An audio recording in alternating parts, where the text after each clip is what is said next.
आज जिसकी बात कर रहे हैं वो है कृष्ण काव्य धारा। और ये काव्य धारा बहुत बड़े स्तर पर ये भी एक आंदोलन के रूप में चली है। संत काव्य ने घूम घूम कर की, इन्होंने मंदिरों, मठों, संप्रदायों के माध्यम से अपना काम किया, लेकिन राम की अपेक्षा कृष्ण का चरित्र जो है सबको डाइजेस्ट हुआ। क्यों? राम का डाइजेस्ट क्यों नहीं हुआ? तो ध्यान रखें, राम का जो चरित्र था वो आदर्श का चरित्र था, और कृष्ण का जो चरित्र है वो मनोरंजन का चरित्र है, रंजनकारी। रंजन का मतलब है आनंद। आदर्श हमेशा थोड़ा सा आपको बोझिल दिखाई देता है, उपदेशात्मक। राम के चरित्र को देखकर आपको लगता है कि ऐसा कोई व्यक्ति थोड़ी होता है जो क्यों ही इसका पिता कह रहा है कि तू जंगल चला जा तो चल दिया जी, ऐसा कोई नहीं है। डाइजेस्ट नहीं होते आदर्श की चीजें, बहुत उबाऊ लगती हैं, आर्टिफिशियल सी भी लगती हैं कई बार।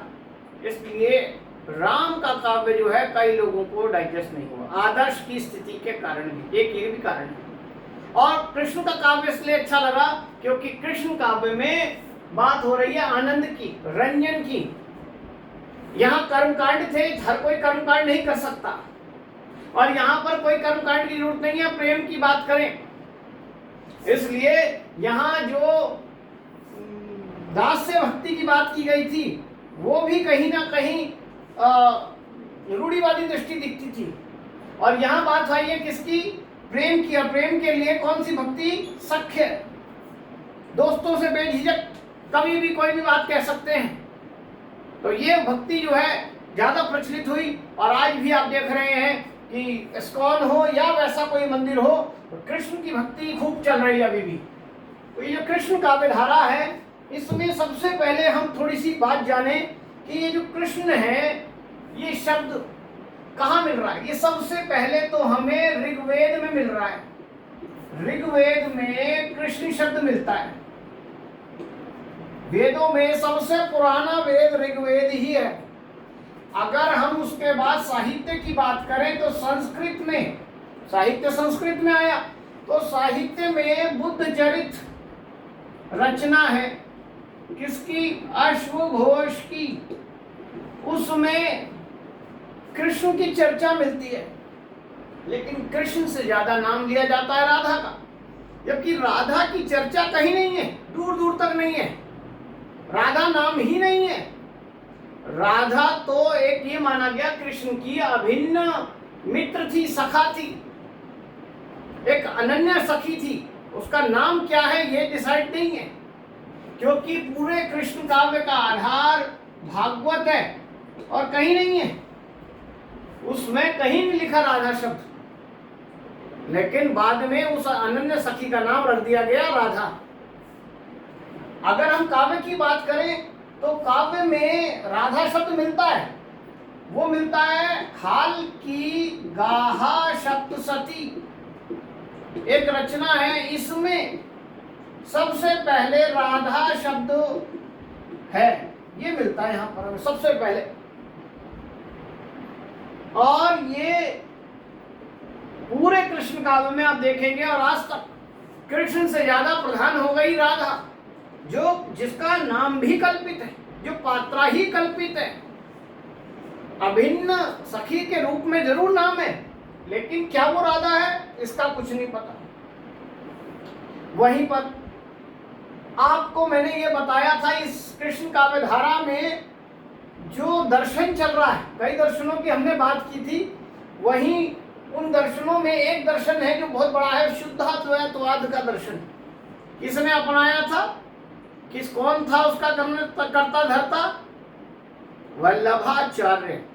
और वल्लभाचार्य का ही संप्रदाय सबसे बड़ा संप्रदाय है कृष्ण काव्य में। कई संप्रदाय चल रहे हैं कृष्ण काव्य में।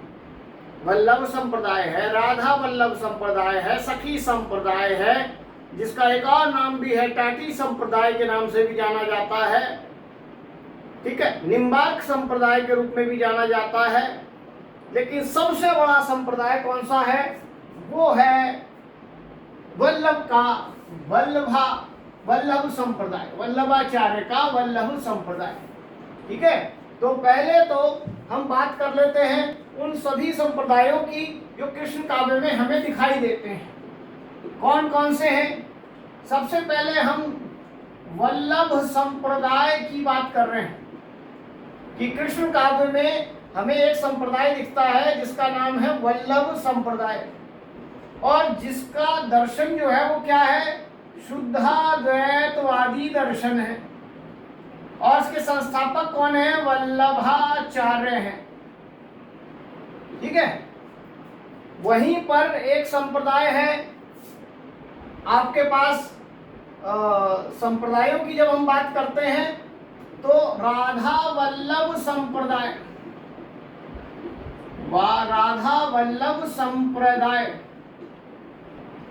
ये जो राधा वल्लभ संप्रदाय है इसका भी कॉन्सेप्ट शुद्धाद्वैतवादी है, लेकिन इन्होंने राधा की चर्चा ज्यादा की है कृष्ण की अपेक्षा। जो चीजें यहाँ हैं वही चीजें यहाँ हैं, बस यहाँ कृष्ण प्रधान है या राधा प्रधान है।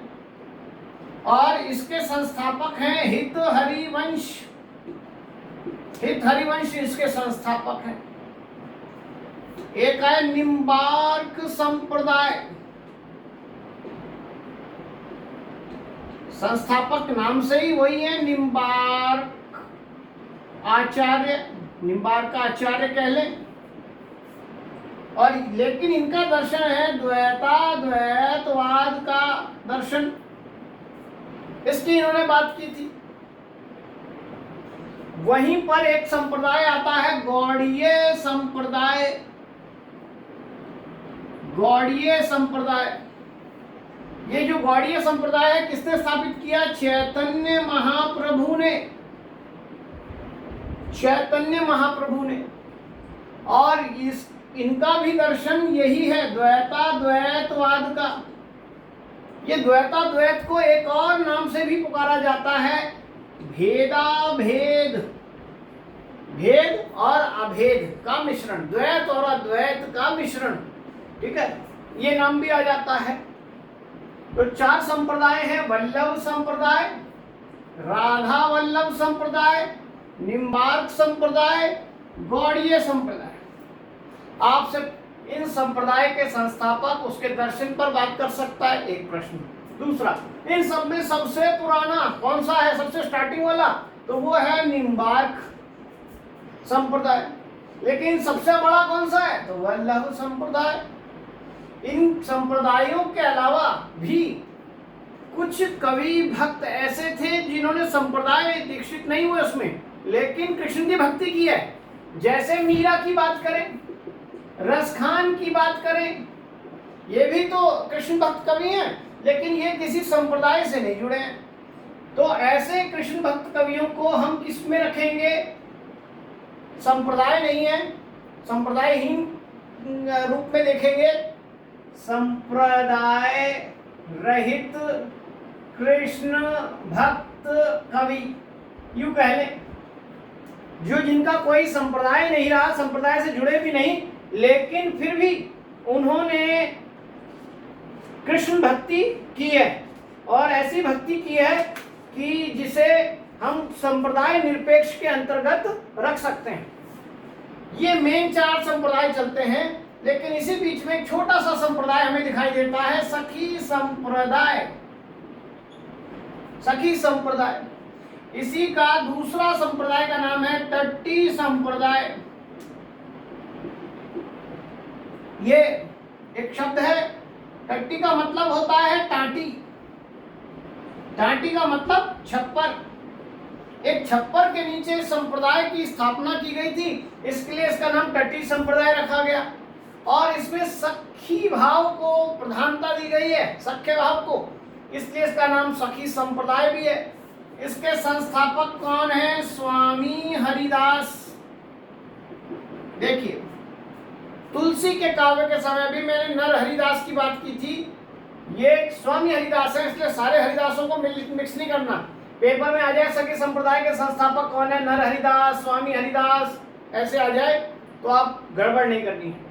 तो ये मोटा मोटा जो संप्रदाय हैं, इसको पहले एक बार अपने अंदर उतार लीजिए, तो फिर हम इससे आगे चलें कि एक एक संप्रदाय को ले लें और किसने क्या नाम दिया है।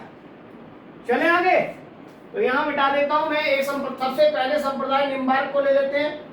थोड़ी थोड़ी जानकारी है इनकी, लेकिन सबसे बड़ी जानकारी वल्लभ की है जो हमें जानना है। सबसे पहले बात करेंगे निम्बार्क संप्रदाय की। नोट करें निम्बार्क संप्रदाय। इसका सबसे पहले तो एक और नाम नोट करें, इसका नाम है एक सनकादि संप्रदाय। ये भी नाम है सनकादि संप्रदाय। संस्थापक आपको बताए मैंने निम्बकाचार्य हैं, निम्बकाचार्य, और इनका मूल नाम है नियमानंद। ये इनका मूल नाम है बेसिकली। ठीक है, इस तरह से क्वेश्चन कर ले आपसे। इन निम्बकाचार्य के 4 शिष्य मिलते हैं आपको। एक है औदुंबाचार्य, औदुंबाचार्य, श्रीनिवासाचार्य, तीसरे में आप लिखिए गौरमुखाचार्य, गौरमुखाचार्य और श्री लक्ष्मण भट्ट। ये 4 इनके शिष्य हैं निम्बकाचार्य के। ये आपसे पूछ सकता है। अगर इनकी रचनाओं की बात करें, निम्बकाचार्य ने जो रचनाएं लिखी हैं उसमें वेदांत पारिजात, सौरभ, अब पारिजात नाम का एक उपन्यास भी लिखा है जिसको अवार्ड मिला है। वो आपको पता होना चाहिए किसने लिखा है। दशश्लोकी,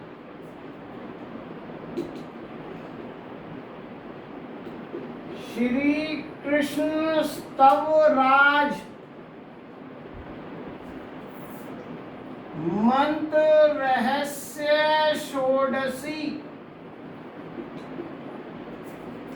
प्रपन्न कल्प पल्लवी। सामासिक शब्दावली वाले नाम है, संस्कृत वाले, सब कृष्ण से संबंधित हैं। तो 4 शिष्यों की बात और उनकी 5 रचनाओं की बात में से कोई भी एक प्रश्न दिया जा सकता है, मूल नाम को देकर दिया जा सकता है। और ये जो ये संप्रदाय है ये मूलतः राजस्थान में है, राजस्थान के सलेमाबाद में है। ये राजस्थान के सलेमाबाद में। कृष्ण काव्य केवल ब्रिज में नहीं है, ब्रिज में तो वल्लभ वाला है, लेकिन बंगाल तक भी जा रखा है, राजस्थान तक भी जा रखा है। बंगाल वाला पढ़ेंगे जब हम लास्ट में जाएंगे। चैतन्य महाप्रभु बंगाल में जाकर कृष्ण भक्ति कर रहे हैं, तो वहां तक फैला हुआ है। तो थोड़ा थोड़ा रूप सबको अलग अलग दिखाई देगा। ठीक है, तो जो एस्कॉन वाला कॉन्सेप्ट देखते हैं उसमें आज जो विदेशी दिखाई देते हैं वो कृष्ण के 2 संप्रदायों का मिश्रण है। एक तरफ वो चैतन्य महाप्रभु का मिश्रण दिखाई देता है और कुछ कुछ वल्लभ वाला जो कॉन्सेप्ट दिखाई देता है, मिश्रण है दोनों का। क्लियर हुआ। इसी संप्रदाय के एक बड़े कवि हैं जिसका नाम है श्री भट्ट। श्री भट्ट इसी में आते हैं। इनकी 2 रचनाएं हैं, युगल शतक, युगल शतक और आदि बानी। 2 रचनाएं हैं, इनको आपने याद रखना है। ठीक है, तो एक निम्बार्क, उनके शिष्य, उनकी रचना, और इस धारा का एक बड़ा भक्त और श्री भट्ट। इतनी चर्चा ही आपको चाहिए निम्बार्काचार्य में, निम्बार्क संप्रदाय में। दूसरा बड़ा संप्रदाय है इसके बाद जो आता है वो है वल्लभ संप्रदाय, जिसने बेसिकली कृष्ण भक्ति को एक नया आयाम दिया, नई पहचान दी, नए रूप दिए। और वहां से भक्त कवि भी बहुत ज्यादा दिखाई देते हैं। अष्टछाप का नाम आपने सुना है। तो वल्लभ संप्रदाय जो वल्लभाचार्य का है, इन्हीं के पुत्र हैं जो आगे इसको बढ़ाते हैं। और आगे विट्ठलनाथ, और फिर विट्ठलनाथ के भी पुत्र हैं गोकुलनाथ, खूब परंपरा दादा पोते ने आगे तक बढ़ाई है, जबकि निम्बार्क वाली नहीं चल रही आगे। इसलिए ये परंपरा काफी लंबी चलती है वल्लभ संप्रदाय की। एक कारण ये।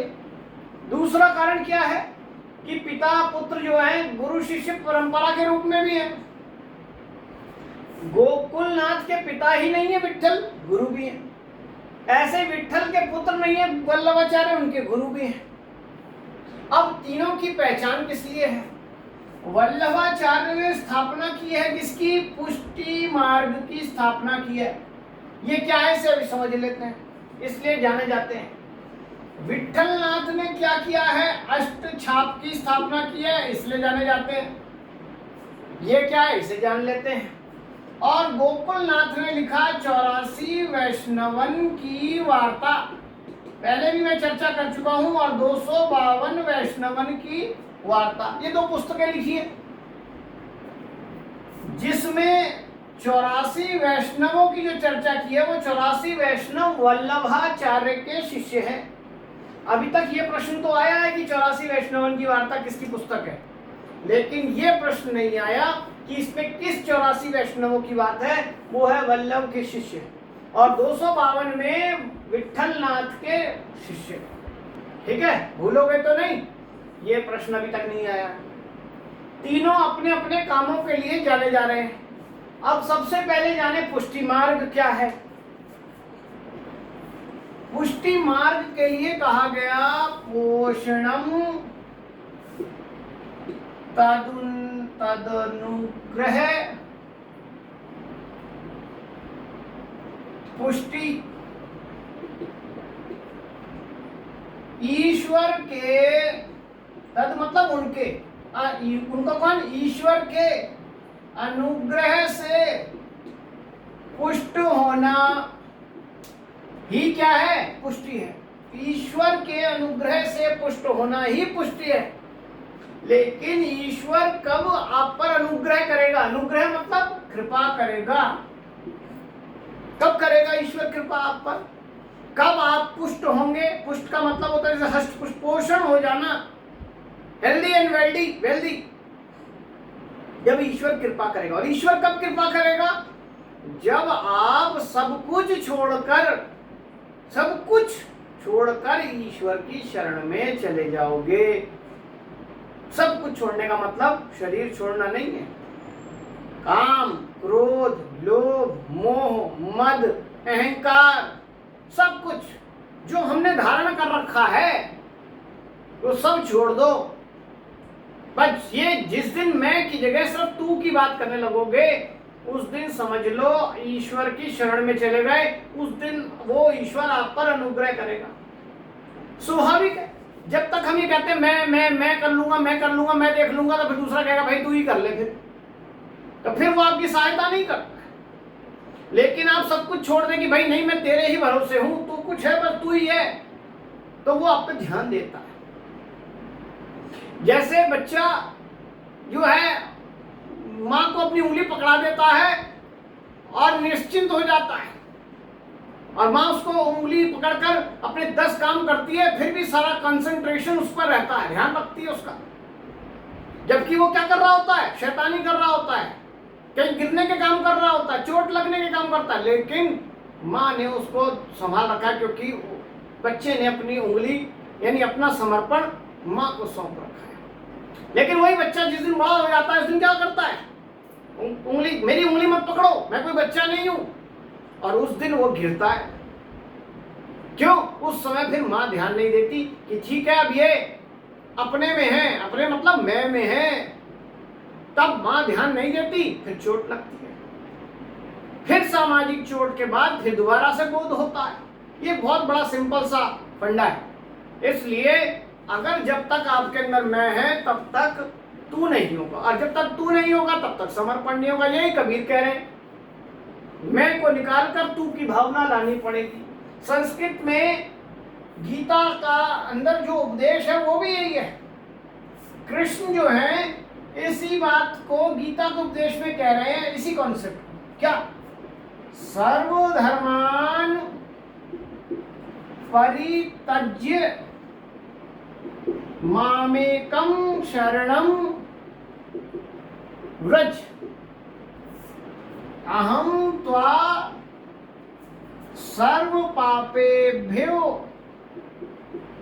मोक्षयिष्यामि मा शुचः। क्या कह रहे? सर्वधर्मान, सभी धर्मों को परित्यज्य, त्याग कर मेरी शरण में आ जा। मामेकम, मेरी शरण में आ जा। ये क्या है? सभी धर्मों को छोड़ने का मतलब हिंदू, मुस्लिम, सिख धर्म, ईसाई नहीं। धर्म का मतलब है धार्यति इति धर्म, जो हमने धारण कर रखे हैं। क्या धारण कर रखा है हमने अपने मन में? काम, क्रोध, लोभ, अहंकार, इसको छोड़कर मेरी शरण में आ जा। अभी तो हम हर चीज में कहते हैं मैं, मेरी क्लास स्टार्ट होने वाली है, मेरी किताब कहाँ है, मेरी पेंसिल कहाँ है, मेरी पेपर, मेरी नौकरी, मेरा बच्चा। ये सब जो हमने धारण कर रखे हैं मैं के माध्यम से, इन सब को छोड़कर जिस दिन उसकी शरण में चले जाएंगे, तब क्या कह रहे हैं? वही ईश्वर के रूप में कृष्ण, अहम, मैं त्वा, तुम्हें सर्व पापेभ्यो, सभी पापों से मुक्त कर दूंगा, मोक्ष दिला दूंगा और शुच कर दूंगा, पवित्र कर दूंगा। गारंटी दे रहे हैं भगवान इस बात की कि तुम सिर्फ एक ही काम करो, तुम सब कुछ छोड़ के मेरी शरण में आ जाओ और मैं तुम्हें निश्चित रूप से मोक्ष दूंगा, तुम्हें पवित्र कर दूंगा।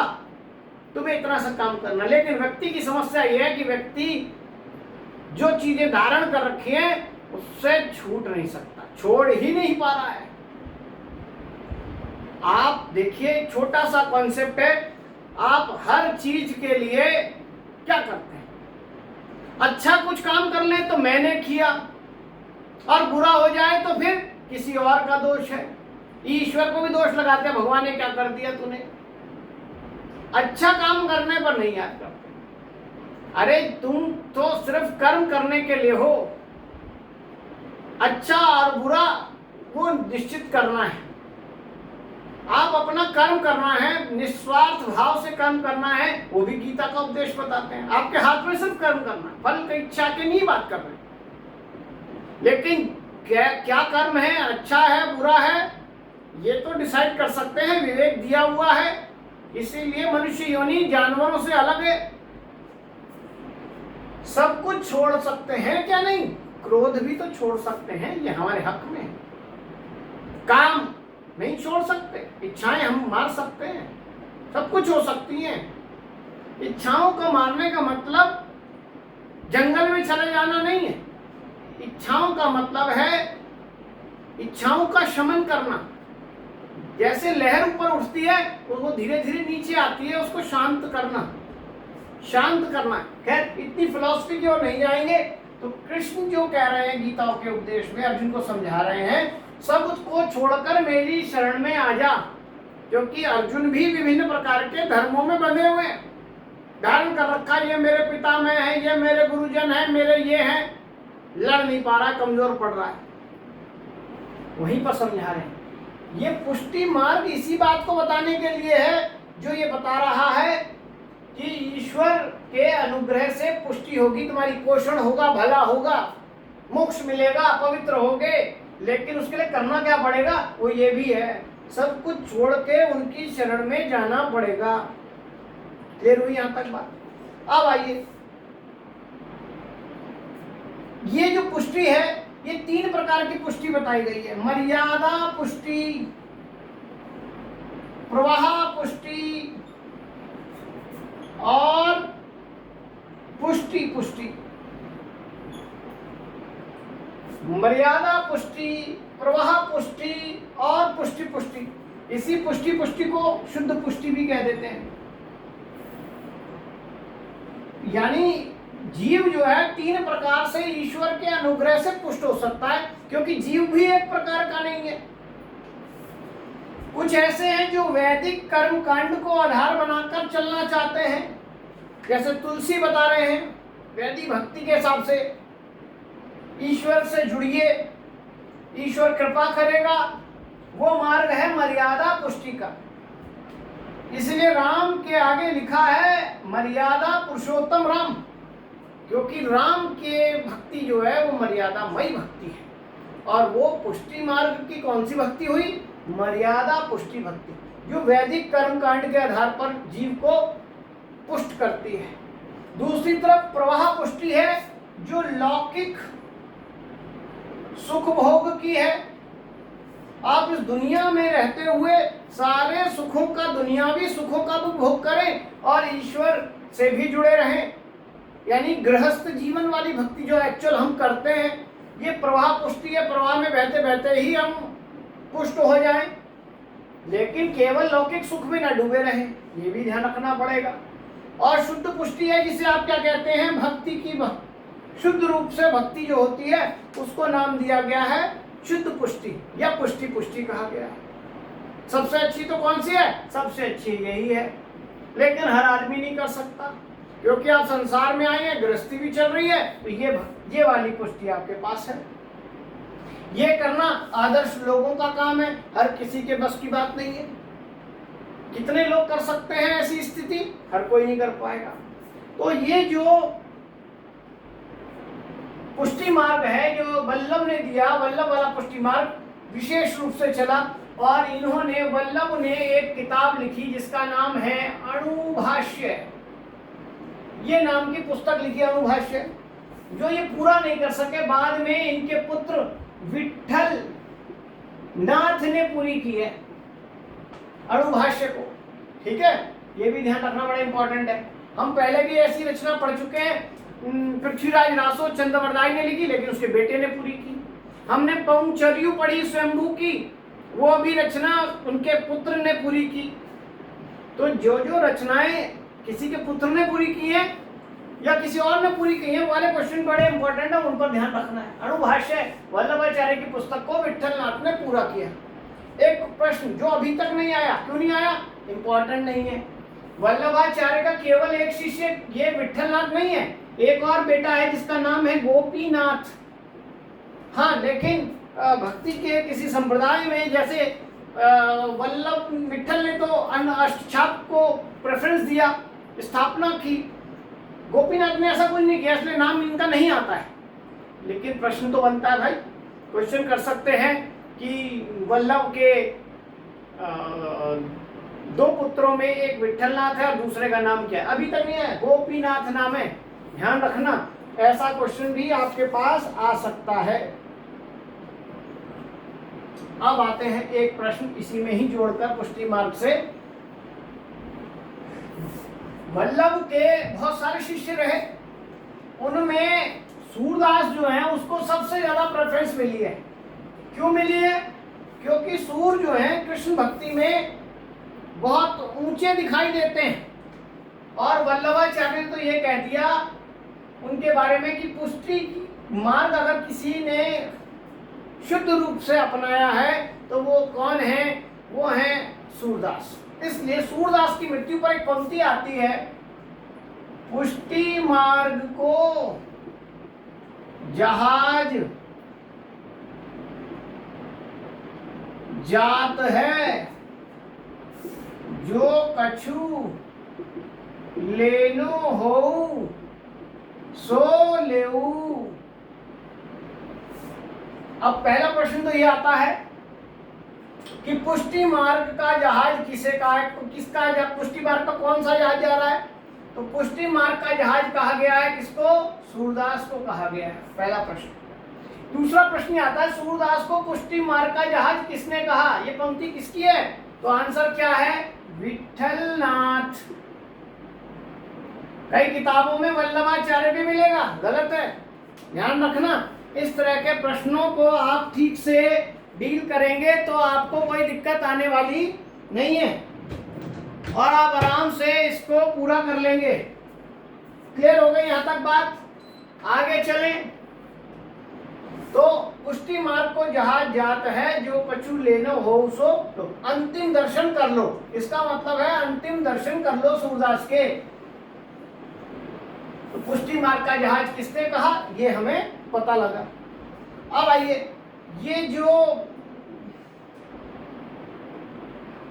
बेटे हैं विठलनाथ, विट्ठलनाथ ने जो स्थापना की थी, किसकी की थी? अष्टछाप की स्थापना की थी। एक तो पहले अष्टछाप का मतलब पता लगे। शब्दावली की दृष्टि से देखें तो अष्टछाप का मतलब है 8 लोगों पर, 8 कवियों पर आशीर्वाद की छाप दी। किसने? विट्ठलनाथ ने। इसलिए अष्टछाप नाम पड़ा। बात तो ठीक है, लेकिन अष्टछाप में किसकी प्रधानता है? 8 कवियों की, 8 प्रकार की भक्ति की, 8 समय की भक्ति की। ऐसे प्रश्न आ जाएंगे तो बहुत मुश्किल हो जाएगा आपके। केवल ये रटने से काम नहीं चलेगा। अष्टछाप की स्थापना किसने की? ठीक है, अष्टछाप में अष्ट याम की भक्ति की प्रधानता है। ध्यान रखना, 8 याम मतलब पहर, समय। उस भक्ति, ईश्वर की भक्ति हम 8 पहर करें, ये उद्देश्य था। उसके लिए 8 कवि डिप्यूट किए गए, उन पर आशीर्वाद की छाप लगाई गई, इसलिए उसका नाम क्या पड़ा है? अष्टछाप पड़ा है। ठीक है, क्लियर हो गया? भूलोगे तो नहीं। कब हुई इसकी स्थापना? 1565 में हुई। और ये 8 प्रकार की भक्ति कौन कौन सी है, उसका क्वेश्चन भी अभी तक नहीं आया है। तो नोट करें, सबसे पहली भक्ति होती है मंगलाचरण की भक्ति। जब ईश्वर को जगाया जाएगा सुबह सुबह, जागो ब्रिजराज कुंवर जागो, कानन कुसुम फूले। जाग जाओ भगवान, फूल खिल गए हैं। श्रृंगार, दूसरी भक्ति होती है श्रृंगार की, जिसमें ईश्वर को नहला धुलाकर वस्त्राभूषण से सज्जित किया जाएगा। करत श्रृंगार मन मैया मन भावत, मां के अकॉर्डिंग श्रृंगार चल रहा है। तीसरी ग्वाल, अब जब तैयार हो गए, नहा धो के वेल ड्रेस्ड हो गए, फिर क्या कर रहे हैं? खेलने का काम है भाई, नौकरी थोड़ी करनी है हमारे जैसों की तरह। खेलने चले गए ग्वालों के साथ। खेलत जाहू ग्वाल सब टरत, खेलने जाते हैं और सारे दोस्त जो हैं वो पुकारते हैं, आ जाओ टेरत, आवाज लगाते हैं, आ जाओ भाई खेलने का टाइम है। तो ये तीसरी भक्ति दिखाई देती है। राजयोग, राजभोग, खाने का समय हो गया। जेवत, जेवत मतलब जेवनवार, जीमना जिसे कहते हैं लोकल भाषा में, जीमना खाना। खाना और जीमना में फर्क है, पता है आपको? खाना खाना और जीमना। जब कहीं कोई प्रोग्राम होता है, लंच या डिनर पे बुलाते हैं कोई, या कोई बड़ा शादी ब्याह होता है, तो कहते हैं जीवनवार चल रही है। जीवनवार, जीवनवार, मेहमान जीम रहे हैं। ये जीवना क्या है? खा क्यों नहीं रहे? खाना तो होता है सामान्य खाना, जीवना होता है रिच फूड। समझ गए? उसे कहते हैं जीवनवार। अच्छे से किसी को जब हम खाना खिलाते हैं, बहुत रिच फूड, रोज तो आप रोटी दाल चावल खाते हैं, कोई मेहमान आ जाए तो आप पूरी हलवा खीर न जाने क्या क्या खिलाते हैं, वो है जिमाना। ससुराल में भी सालियां वगैरह जो है, दामाद को जो आया होता है, जीजा जी को क्या करते हैं? जिमाते हैं, खाना नहीं खिलाते। तो माँ जो है वो सब क्या कर रही हैं, और गोपियां भी आकर चाहती हैं कृष्ण को जिमाएं, खिलाए नहीं, 56 भोग देते हैं, वो जिमाना है। तो जेवत कान निंद एक ठौरे, नंद बाबा और कृष्ण एक ही स्थान पर ठौर पर बैठकर खाना खाते हैं, जीमते हैं, उसकी चर्चा की है। वहीं पर फिर उसके बाद उत्थापन, उत्थापन, उत्थापन खाना खाने के बाद ऊँघने आदि की प्रक्रिया है, आराम की प्रक्रिया है। फिर उसके बाद भोग, ये भोग का मतलब क्या है? खाना दोबारा नहीं है। या भोग का मतलब है क्रीड़ाएं करना, श्रृंगारिक क्रीड़ाएं के लिए चले गए हैं, संध्या आरती, और शाम को वापस लौट कर आएंगे, और लास्ट में फिर जाकर सोने की प्रक्रिया, शयन। अम्मा अच्छी सी शैया लगा देगी, बेड बिछा देगी, लोरी सुनाएगी, रची पची मैं तुमरी सेज सजाई, सोवन में अति सुखदाई। और ये आप देखेंगे ये 8 प्रकार की भक्ति वही एस्कॉन वाले करते दिखते हैं। बार बार पर्दा खोलते हैं 8 बार, एक बार आएंगे जगाएंगे, फिर पर्दा बंद कर देंगे कि दर्शन नहीं होंगे किसी के, फिर खोल देंगे क्योंकि अब श्रृंगार हो गया है, फिर श्रृंगार खत्म हो गया, इस तरह करके चलाते हैं। जो लोग एस्कॉन गए होंगे वो देखा होगा। इसलिए मैंने कहा एस्कॉन में ये वाला रूप दिखाई देता है, लेकिन एस्कॉन में जो मूल भक्ति है वो बंगाल से आई हुई, वो चैतन्य महाप्रभु वाली है। ठीक है, तो दोनों का मिश्रण है। इन्होंने विट्ठल ने अष्टछाप के लिए 8 कवियों को लिया। एक तो ये 8 प्रकार की भक्ति है और 8 कवियों को लिया, लेकिन फिर भी ध्यान रखना अष्टछाप का मतलब 8 समय की भक्ति के लिए इसकी स्थापना की गई थी कि ईश्वर की 8 समय हम भक्ति करें। ठीक है, अब आइए अष्टछाप में जो इन्होंने कवि लिए वो कौन कौन से हैं। तो 4 तो इन्होंने अपने पिता वल्लभाचार्य के शिष्य लिए, ठीक है, और 4 लिए कौन, अपने शिष्य। 4 अपने शिष्य लिए। इस प्रकार 8 का योग बनाया इन्होंने। कई बार क्या करता है कि 5, 4 या 5 नाम दे देगा, बोलेगा कौन सा अष्टछाप का कवि नहीं है, एक तरीका। दूसरा, कई बार 4 नाम दे देगा, बोलेगा कौन से इन 4 में वल्लभ का शिष्य है या कौन सा विट्ठल का शिष्य, ऐसा करके पूछ ले। तो आपको 8 नाम याद रखने हैं और इस तरीके से याद करें कि वल्लभ के 4 अलग याद रखें और विट्ठल के 4 अलग याद रखें, फिर आपको गलती नहीं होने वाली है। तो वल्लभाचार्य के कौन कौन है। सबसे पहले नाम बड़ा, कुंभन दास। बड़े का मतलब मैंने क्यों बोला बड़ा, ये उम्र में बड़े हैं।